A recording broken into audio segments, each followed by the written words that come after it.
No doubt about it. We did have some breaking news today. Last week we were on the show. We talked about Shedeur Sanders, his performance in the preseason game, how it was kind of overhyped, overblown. It was good, but the amount of conversation that was spent on it was completely over the top. And I think maybe this is one of the reasons Kevin Stefanski, their head coach, came out today. He said, Joe Flacco is our starter.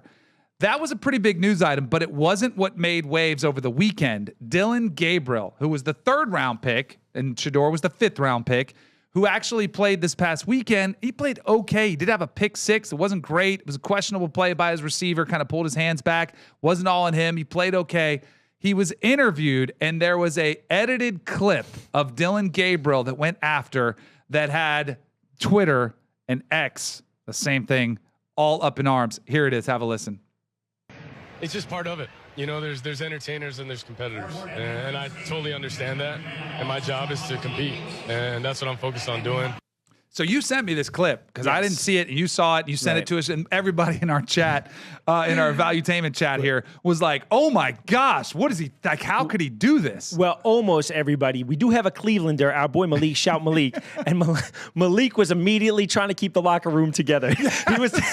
He was telling us right away. He said there was a 3-minute clip here. They totally took this out of context, and they made Dillon Gabriel look significantly worse than what he said. Blah blah blah. Which Malik is right. Malik is definitely right, and they've made that clip infinitely harder to find online. So if you could find it, shoot it to us. We would love to see it. I think Julie's found it. Did he find it? I think he found the longer one. Jules, did you find intro. it?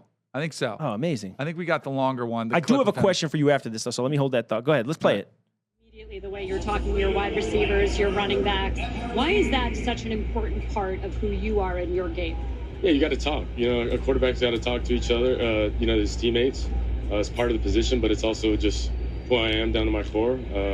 Want to do it with people that I genuinely like and have fun doing it with. So it's a completely different interview, dude. Yeah. We're growing Holy that. cow. Still, you know, just a short amount of time together, but we're trying to grow that up. You tune out the noise and you don't let it infiltrate yourself. Will you share that with everybody at home? Yeah, I think it's just part of it. You know, there's entertainers and there's competitors. And I good totally find, understand guys. that. Good find. My job is to compete, and that's what I'm focused on doing. Of course, we're doing this mid-game, but you know, it's something that I'll get used to, and just want to be the best team that I can. So when create an environment where we can all go do our best work. When this started going viral, I was genuinely stunned because I didn't get the full context. I got the little clip. I've interviewed him several times. Okay. Yeah, he is as nice, a humble, like the good teammate, the guy who says all the right things. It was totally out of character. But I do think this speaks to what I was talking about last week with you. Is that Tebow effect? Like if that's another team and he's competing with anybody else, it doesn't go viral. Even if they clip it like that, no one's going to notice. No one's going to care. But because he's in this competition with Shedeur, it blows up like wildfire. And it's crazy too because Shedeur's not like the 3 or the 2 either. No, you're 100% right. He's just a lightning rod, man. He's somebody people want to talk about. His pop keeps it. That the name is always on the tip of the tongue. What the whole thing got me thinking about, and I know they're also running now like a documentary on the 4 quarterbacks, so you really can't get away from it. And that got me to thinking you have a super unique perspective on something that I was questioning when we were putting this together. So as a wide receiver, we had probably 8 of us in a room, 7 of us in a room, and everybody was real cool. And it was much easier to be real cool because we knew 4 of us were going to get burned this week. So how did you guys deal with a locker room like that when there's 4 guys in there, everybody's busting their ass the same? Let's be real, guys. It is the hardest position in sports. You're responsible for an entire city at first. Then you're responsible for everybody's calls and positioning and adjustments, and you're a coach on the field. How do you guys do that? Is there weird when one of you play and all 4 of you are got to be cool? I've been in good quarterback rooms and I've been in bad quarterback rooms. And I think it's similar to anybody's walk of life. If you've been at a job and you might be in the same department, when maybe you're competing for commissions, you're competing for the same customers, whatever it is, when there's a competition, it can get cutthroat. Yeah, for sure. The best quarterback rooms that I was in were the ones where the roles were very clearly defined. And a lot of times that was by money, like how much money you're making. But there was also an established starter. And I really only had the back end of my career. I was the backup. And I felt like Jake Plummer was the starter. It was very clear. And I was really good friends with him. We got along great. We hung out. We played golf all the time together. But I was also very comfortable being the backup, which was great for Jake. And it was it probably wasn't great for me and the perception of me, because what we were talking about earlier, like I was kind of happy to make a paycheck. Like I don't have to play. I don't have to get krilled out there. Some say best position in sports. And that's not a lie. The third string might be best because then you don't do anything. You don't have to get ready. You just run scout team. But like that relationship was really healthy. I was very supportive. I was like another coach for him. I thought I helped him in those positions. And it was pretty clearly defined what our roles were. The ones where it gets tricky, I stepped into an environment my rookie year. I was kind of a surprise draft pick from the New York Giants. I'd fallen to the 4th round. Dan Reeves didn't even want me. It was a George Young pick, so he kind of went around me. And it was Dave Brown was the starter. Right. Tommy Maddox was a veteran backup. Stan White was another guy who was younger, maybe 2nd or 3rd league from Auburn. Okay. And it was me. And Dave Brown wasn't super secure in his job yet. Of course not. I was kind of this hot name to come out of college, this kind of punk that comes in. Tommy Maddox is fighting for a spot. It was just, and I don't want to say, to call it, what's the word? Toxic is too strong a word.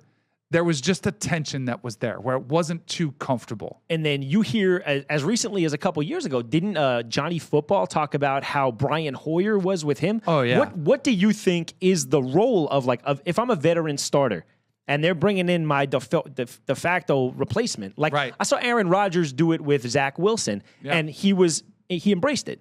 Like how important even more so because he didn't embrace Jordan Love, No. and Brett Favre didn't embrace him. Well, I actually heard the opposite. I thought what the story was Brett Favre didn't embrace me, and for that reason, I'm going to embrace Jordan Love. So Jordan Love only says good things about him. Right. What do you think is what do you think is like the balance there? Is it your job as a veteran to get this kid, at least treat him good and show him the ropes, right? Don't you have to leave the game better than you found it? My nature as a human being would be to help somebody. Yeah. And if he beats me out, then it wasn't meant to be. Right. Now, I think I'm a little bit different. A lot of guys Definitely are very different. Yeah, territorial. you are definitely different. And it depends on if you're 40 and Right. you've played, are you really worried? Yeah. And you kind of do know the end is near. And you don't want to have them just supplant you. Right. But I think where it gets tricky is when you have guys in the same